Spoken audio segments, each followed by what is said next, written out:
දන්නේ ගුණයාගේ වත්තේ කසිප්පු තියෙනවාලු ගියොත් නම් දෙන්නත් එක්ක සෙට් වෙලා හොඳ කසිප්පු වාරක් ගහන්නට පුළුවන් වෙයි. සඳුන් මුදලාලි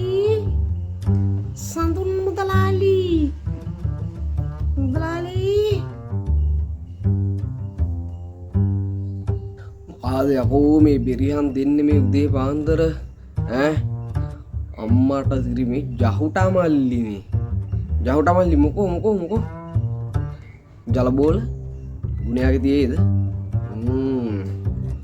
යොත් නම් ඉතින් බීවේ හැයිනේ බොමු බං අද නිවාඩු දවසනේ ඈ පුරගේ බෑ බඩු කලවන්නේ යමංගෝ එනං ජහුටා මල්ලි බලන්න යමංගෝ එහෙනම් මුදලාලි යමුකෝ තින්නත් එක්ක නායක සලන් වෙන්න ගහමු. ආයේ ශ්‍රියල් කසිප්පු කීවට ඒවා ජල බෝලම තමයි. හරිද? දෙන්නත් එක්ක පල්ලෑ වෙලදිගේ බීලා උකෙන් බඩගාගෙන එන්න වෙයිද දන්නේ. හරිද?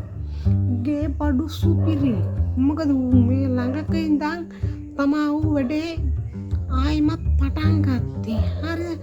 දෙන්නත් එක්ක ඉතින් නාගසලන් වෙන්න ගහලා එමු ඉතින්. අම්මා ජහුටා මල්ලි යවුවා විතරක් නෙමෙයි මේ උඹට ඒකේ අමුතු මේ ගඳක් ආවේ නැද්ද? නිකන් මූත්‍රා ගඳක් වගේ මට රන් ආවා බං. හරිද? මූ කසිප්පු ඉවර වෙලා මූත්‍රාවත් කලවම් කරාද දන්නේ. හැබැයි ඔක ගමේ කීප දෙන්නට හැබැයි ඔන්න ඔය වගේ වැඩ කරලා තියෙනවා. හරි සල්ලි හොයන්න මචං මිනිස්සුනත් පාවා දෙන පොරක් තමයි මචං ගුණයා කියන්නේ. හරිද? අපි පොඩ්ඩක් ගුණයා ගැන කතා කරලා බලමු.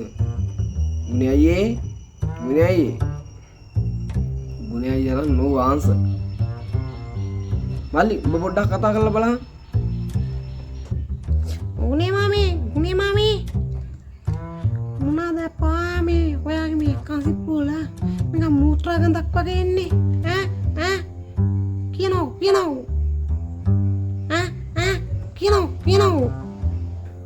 බලගෙන් බේරෙන්න බැරි කමට කොල්ලෝ. ඉතින් මම මුද්දා තමා කලවම් කරලා දුන්නේ.